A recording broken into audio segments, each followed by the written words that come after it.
नमस्कार दोस्तों, स्वागत है आपका न्यूरोमेड टॉक्स में। मैं हूं डॉक्टर अरुण दुनगरिया, ब्रेन और स्पाइन सर्जन। दोस्तों, स्ट्रोक या ब्रेन अटैक, हार्ट अटैक के बारे में हम सब बहुत अवेयर हो चुके हैं।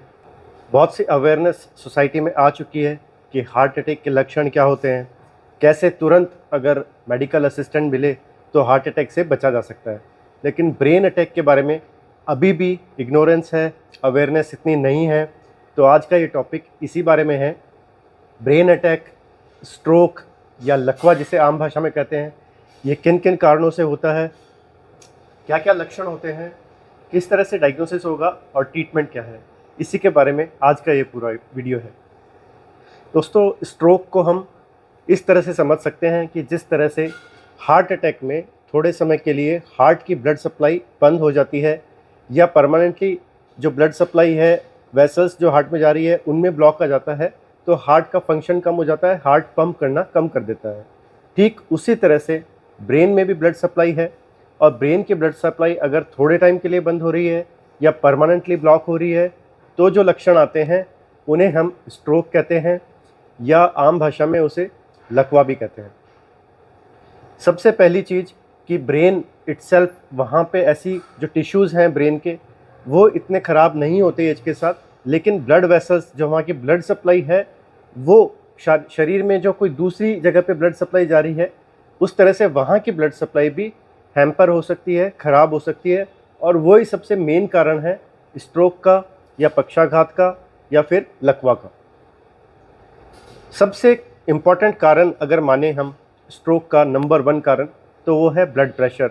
हाई ब्लड प्रेशर अपने ब्लड वेसल्स को, जो खून की नलकियां हैं पूरे शरीर की, चाहे वो हार्ट की हो, ब्रेन की हो, किडनीज़ की हो, उन पे असर डालता है, जिसकी वजह से ब्लड फ्लो पूरा प्रॉपर नहीं हो पाता उस ऑर्गन तक, और ब्रेन के मामले में वो स्ट्रोक के सामने, हमारे सामने लक्षण लेके आता है। दूसरा इंपॉर्टेंट कारण है डायबिटीज़। डायबिटीज़ में भी अगेन जो पूरे ब्लड वेसल्स शरीर में हैं, वहाँ पे डायबिटीज़ की वजह से ब्लॉक आ सकता है, वहाँ की ब्लड फ्लो जो है वो प्रॉपर नहीं रह सकती। तो यही कारण है कि डायबिटीज़ के पेशेंट में हार्ट अटैक के चांसेस तो बढ़ जाते हैं, ब्रेन स्ट्रोक के चांस भी बढ़ जाते हैं, क्योंकि ओवरऑल पूरी बॉडी की जो ब्लड वेसल्स है वहीं पे असर आता है डायबिटीज़ का, खासकर अनकंट्रोल्ड डायबिटीज़ का। तो जो पेशेंट डायबिटीज़ या ब्लड प्रेशर के हैं, उन्हें ये निश्चित करना चाहिए कि बिल्कुल उनका ब्लड प्रेशर और डायबिटीज़ कंट्रोल में रहे।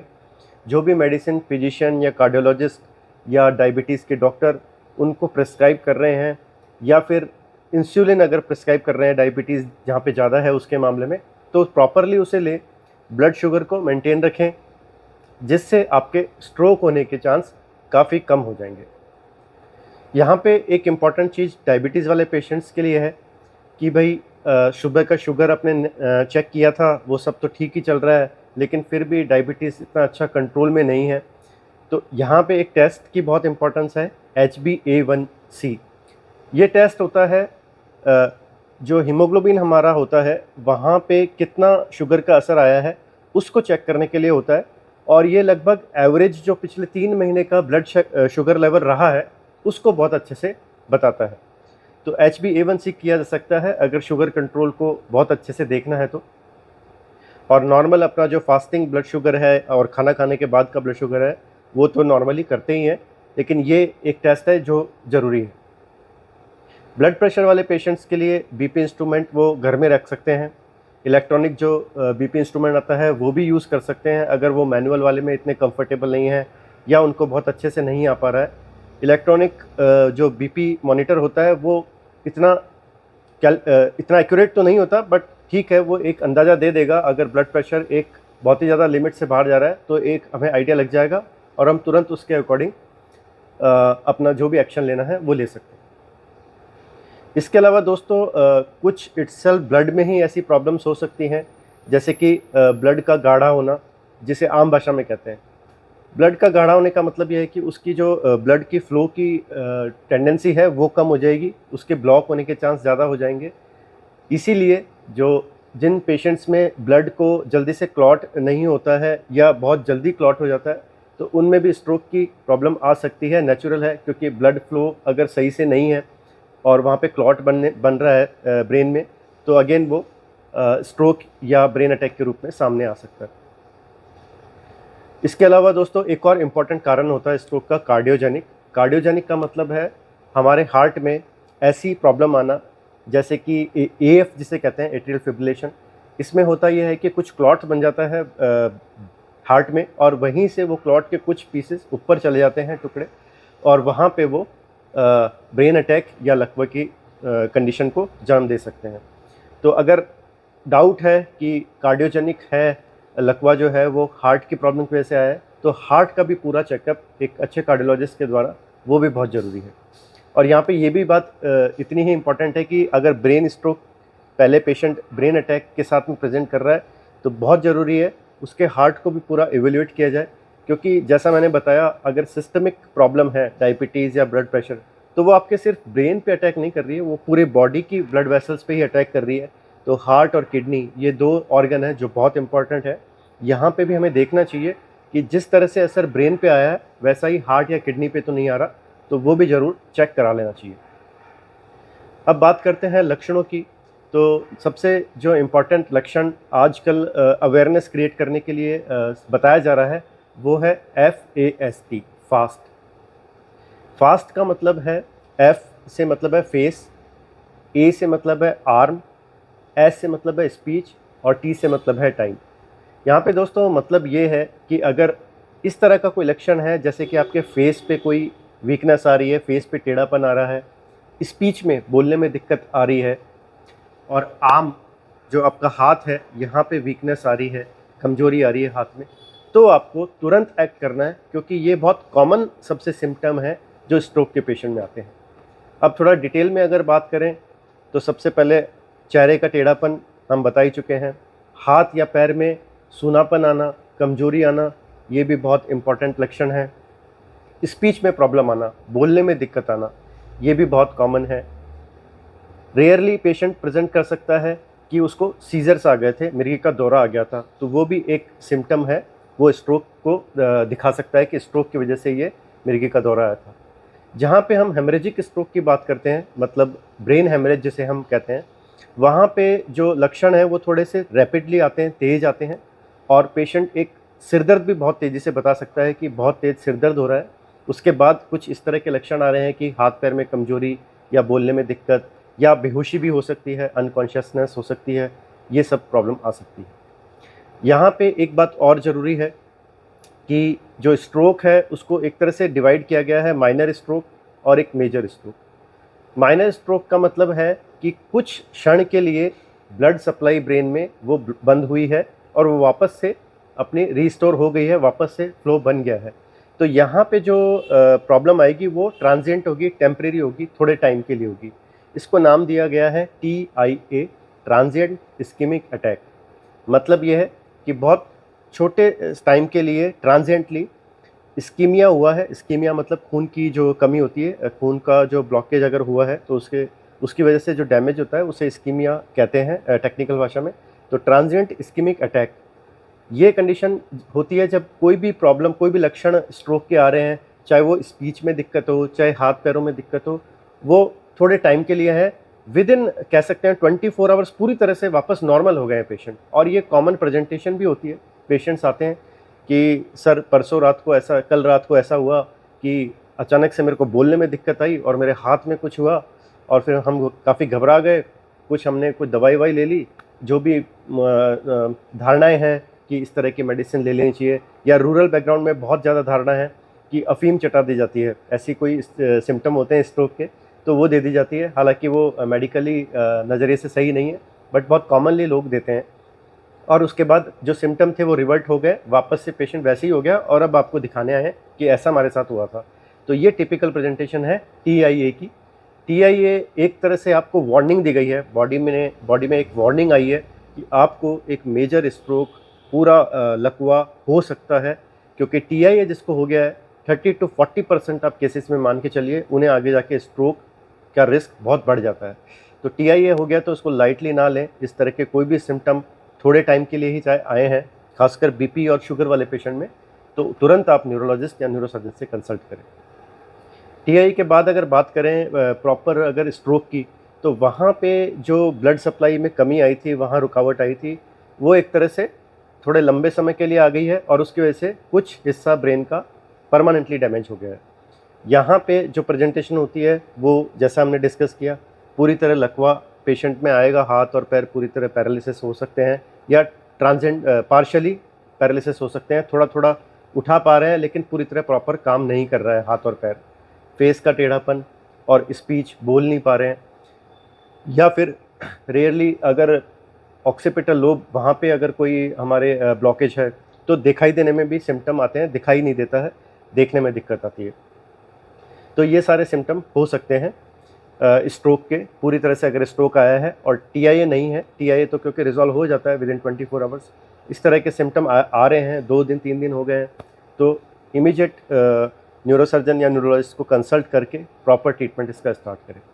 दोस्तों यहाँ पे क्यों अवेयरनेस की बात ज़्यादा हो रही है ब्रेन अटैक की, जैसे फास्ट के बारे में हमने जाना कि फ़ास्ट को क्यों हम प्रोपेगेट किए जा रहे हैं कि बहुत ज़रूरी है। इसका रीज़न ये है कि FAST में जो T है वो टाइम है, टाइम बहुत इम्पॉर्टेंट है। ब्रेन का जो टिश्यू है वो बहुत सेंसिटिव है, अगर वहाँ थोड़ी देर के लिए भी ब्लड सप्लाई कम होती है तो डैमेज परमानेंट होता है और बहुत जल्दी होता है।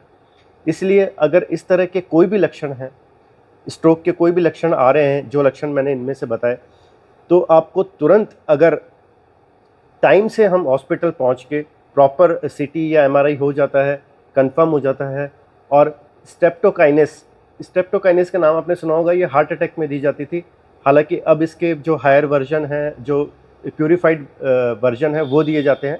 तो ये जो एक दवाई होती है, ये अगर टाइमली दे दी जाए, कह सकते हैं विद इन 4.5 आवर्स, 4.5 घंटे के अंदर अंदर ये दे दी जाए, तो जो रिवर्ट हो जाता है, जो स्ट्रोक आया था, जो कमजोरी एक हाथ या पैर में आई थी, वो रिवर्ट भी हो सकती है। इसलिए टाइम की इम्पोर्टेंस है, क्योंकि अगर एक टाइम पीरियड के बाद अगर हम चाहेंगे कि अब कोई दवाई दे के, बहुत अक्सर कॉमनली पेशेंट कहते हैं कि सर ऐसी कोई दवाई दे दीजिए खून पतला करने की कि वापस से हाथ पैर चलने लगे, तो भाई उसमें यही है कि 4.5 घंटे से ज़्यादा टाइम हो चुका है, अब जो है वो डैमेज काफ़ी हो चुका है ब्रेन को, अब इस तरह की स्ट्रेप्टोकाइनेज या अल्टीप्लेज, इस तरह की जो दवाइयाँ हैं वो नहीं दे सकते हैं। इसीलिए बहुत ज़्यादा ज़रूरी और बहुत ज़्यादा जोर इस बात पे दिया जाता है कि स्ट्रोक, ब्रेन अटैक के जो लक्षण हैं आ रहे हैं तो आप तुरंत जाइए। हो सकता है जो आपकी एक परमानेंट डिसेबिलिटी, परमानेंट हाथ और पैर ख़राब हो सकता था, उसको बचाया जा सके। इसलिए बहुत ज़रूरी है टाइमली लक्षणों को थोड़ा सा अवेयर होकर तुरंत कंसल्ट करना, तुरंत ऐसी फैसिलिटी पे जाना जहाँ पे न्यूरोलॉजिस्ट या न्यूरोसर्जन हैं और रिवर्ट कर सकें अगर पॉसिबल है, ऐसी कोई चीज़ है तो। यहाँ पे एक और चीज़ मैं जोड़ना चाहता हूँ कि आजकल एंडोवेस्कुलर ट्रीटमेंट भी आ गया है। मतलब अगर 4.5 घंटे निकल गए हैं कोई बात नहीं, अगर उससे ज़्यादा भी टाइम निकल गया है, 8 घंटे 9 घंटे हो गए, तो भी घबराने की बात नहीं है। अगर पेशेंट सूटेबल है, एंडोवेस्कुलर ट्रीटमेंट दोस्तों, अगर मैं कॉमन भाषा में समझाना चाहूँ तो जिस तरह हार्ट में हम स्टेंट लगाते हैं, ब्लड वेसल्स के रास्ते से एक तार डाल के हार्ट में जिस तरह से स्टेंट लगाए जाते हैं, उसी तरह का ट्रीटमेंट ब्रेन में भी होता है, जिसे हम एंडोवेस्कुलर या इंटरवेंशनल न्यूरोलॉजी कहते हैं। तो अगर जैसा मैंने बात की कि अगर 4.5 घंटे से ज़्यादा भी हो गए और अगर 8 घंटे 9 घंटे 10 घंटे भी हो गए हैं, लेकिन आप अगर ऐसे सेंटर पे पहुंच गए हैं जहां पे इंटरवेंशनल न्यूरोलॉजिस्ट है, तो डेफिनेटली वो उन्हें लगेगा, अगर इंडिकेशन है ऐसी, तो वो आपके तार डाल के फीमोरल आर्टरी के रास्ते से, और वो आपके ब्रेन में अगर पॉसिबल है तो जो भी क्लॉटिंग आई है, जो भी वहाँ पे ब्लॉकेज है, उसको निकाल सकते हैं। तो हमने नॉर्मल जो एक टाइम पीरियड था वो 4.5 घंटे का माना था, लेकिन अगर जहाँ पे फैसिलिटीज़ अवेलेबल हैं इंटरवेंशनल न्यूरोलॉजिस्ट की, तो वो टाइम पीरियड ज़्यादा भी हो सकता है। तो अगर आप कहीं दूर रह रहे हैं या किसी भी कारण से नहीं पहुंच पा रहे हैं टाइम पे, तो घबराइए नहीं, जल्दी से जल्दी ऐसी जगह जाइए जहां पे इस तरह के स्पेशलिस्ट डॉक्टर, इस तरह के स्पेशलिस्ट फैसिलिटीज़ अवेलेबल हैं। ये तो बात हुई सारी लक्षणों की। डायग्नोसिस के बारे में अगर बात करें तो MRI, डेफिनेटली MRI जो इसमें स्पेशल एक MRI होती है, डिफ्यूजन वेटेड MRI, वो बहुत ज़रूरी होती है। किसी भी तरह का ब्लॉकेज अगर आया है ब्रेन में तो उसको डिटेक्ट करने के लिए। जहाँ पे अवेलेबल नहीं है या पेशेंट थोड़ा क्रिटिकल है, सिक है, MRI नहीं हो सकती, वहाँ CT स्कैन भी किया जा सकता है। बट दोनों को अगर कंपेयर करेंगे तो बेटर जो है वो MRI है।